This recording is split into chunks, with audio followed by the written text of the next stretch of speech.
Hello friends, welcome back to my channel dental maestro. हमारी video का topic है management of dental caries.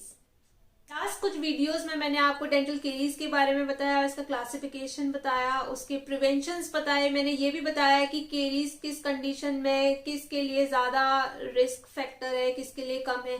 यहाँ तक कि मैंने ये भी बताया कि केरीज की फिलिंग खुद से ट्राई नहीं करनी है। तो आज इस वीडियो में मैं आपको ट्रीटमेंट ऑफ डेंटल केरीज बताने वाली हूँ, मीन्स मैनेजमेंट। जैसे कि कोई पेशेंट आया हमारे पास, हमें लग रहा है कि ये इनिशियल केरीज है, तो हमें क्या करना चाहिए, इनिशियल केरीज को क्लीन करके प्रॉपरली जो हमें एक शेप डिजाइन देनी है कैविटी की, ताकि उसकी रिटेंशन रहे, प्रॉपरली वो वहां पर अच्छे से मटेरियल रुका रहे, तो उस वहां पर प्रॉपर क्लीनिंग करेंगे। देन उसके बाद उसकी फिलिंग कर सकते हैं, देन उसके हाई पॉइंट्स चेक करके पेशेंट को भेज सकते हैं। बात आती है मॉडरेट केरीज की। मॉडरेट केरीज में क्या होता है, पेशेंट का बस खाना अटकता है, समटाइम्स हाइपर सेंसिटिव हो सकता है या फिर सेंसिटिव हो सकता है। वो बोलेगा हर टाइम नहीं होता, लेकिन कुछ दवाया तो पेन हुआ और शायद नहीं भी हुआ। तो उस कंडीशन में हमें कभी भी डायरेक्ट फिलिंग नहीं करनी चाहिए। प्रॉपरली उसको वहां से क्लीन करके जो इन्फेक्टेड डेंटिन है उसको रिमूव करके हमें पहले ड्रेसिंग देनी चाहिए, मेडिकेशन देना चाहिए, क्योंकि वहां पर जो भी फूड लॉजमेंट हुआ या फिर सराउंडिंग में जो बैक्टीरियाज हैं, पहले उन सबको क्लीन करके मेडिकेशन से सारा इन्फेक्शन कंट्रोल करके 3 डेज बाद बुलाकर तब हमकी सिम्टम्स के हिसाब से हमें फिलिंग करनी चाहिए। चाहे आपकी सिटिंग 2 हो जाए 3 हो जाए, कोई प्रॉब्लम नहीं है, लेकिन हमें कभी भी जल्दबाजी नहीं करनी चाहिए कि पेशेंट आया जल्दी से रेस्टोर करो और भेज दिया। नहीं, हमें प्रॉपर अपना टाइम लेना चाहिए, पेशेंट को एक्सप्लेन करना चाहिए कि क्या क्या कंडीशंस है और क्या क्या कंडीशंस हो सकती हैं, जिससे कि पेशेंट के माइंड में भी एक ट्रस्ट बैठता है कि हाँ, डॉक्टर ने जो सजेस्ट किया है वो बेस्ट सजेस्ट किया है। उसको एक स्पेस भी मिलता है सोचने का, क्योंकि बहुत बार ये होता है कि पेशेंट की पॉकेट भी अलाउ नहीं करती। कि जैसे सपोज करिए कि आपने लाइट क्योर जो है वो 2000 में किया, और जो आप मिरेकल फिलिंग या अमलगम कर रहे हैं आप 1000 में, तो पेशेंट चाहता तो है कि मैं लाइट क्योर कराऊं, लेकिन उसके पास सोचने का टाइम नहीं है, क्योंकि आपने तुरंत का इसमें तो फिलिंग होगी, अभी अभी कराइए। वो कह रहा है मेरे पास तो पैसे ही नहीं है। तो उस कंडीशन में हमें उसको एक स्पेस भी देना चाहिए कि हाँ, फिलिंग अभी हमने टेम्परेरी फिलिंग कर दी, आप जब तक मेडिकेशन लो आपको आराम मिल जाएगा। उसके बाद पेशेंट भी ये सोच सकता है कि हाँ, नेक्स्ट टाइम मैं जाऊं तो उतना मेरी पॉकेट अलाउ कर रही है या नहीं कर रही।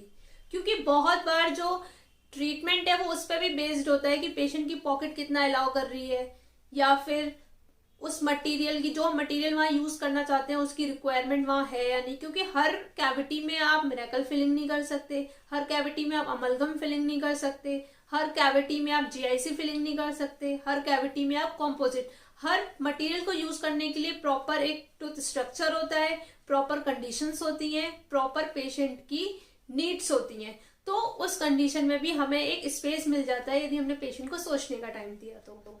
जैसे कि कोई एंटीरियर टीथ है, उस पर फिलिंग की जरूरत है, तो ऑब्वियसली ये है कि वहां पे हमें कॉम्पोजिट फिलिंग करनी है। लेकिन जो पोस्टीरियर टीथ की फिलिंग कर रहे हैं, तो उसमें हमारे पास एक ऑप्शन होता है कि वो टूथ कलर्ड नहीं है, तो पेशेंट ये भी सोचता है कि वह कलर्ड फिलिंग है, वो भर दो, मेरा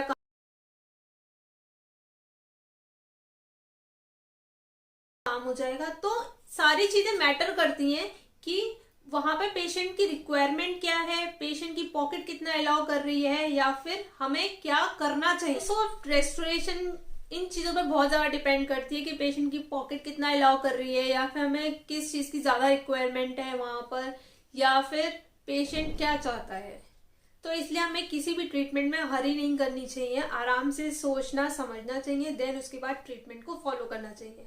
ये तो रही इनिशियल एंड मॉडरेट केरीज की। अब बात आती है डीप केरीज की। तो डीप केरीज में जनरली के 99.9% यही होता है कि हमें आरसीटी की जरूरत होती है। पर बहुत बार क्या होता है कि पेशेंट ये कहता है मुझे कोई पेन ही नहीं है, कोई प्रॉब्लम ही नहीं है, तो फिर मैं आरसीटी क्यों कराऊं। क्योंकि आरसीटी एक, ये कह सकते हैं कि थोड़ा महंगा ट्रीटमेंट भी है, प्लस मल्टीपल सिटिंग जॉब है। तो उस कंडीशन में पेशेंट ये कहता है कि जब मुझे कोई पेन प्रॉब्लम ही नहीं है, सिर्फ खाना फंसता है, तो मैं क्यों कराऊं। तो उस कंडीशन में हमें क्या करना चाहिए, पहले उसकी अच्छे से क्लीनिंग करो, वहां पर ड्रेसिंग डालो, फॉर्मोक्रिसोल ड्रेसिंग डालकर टेम्परेरी फिलिंग लगाकर पेशेंट को भेज दो और मेडिकेशन दे दो।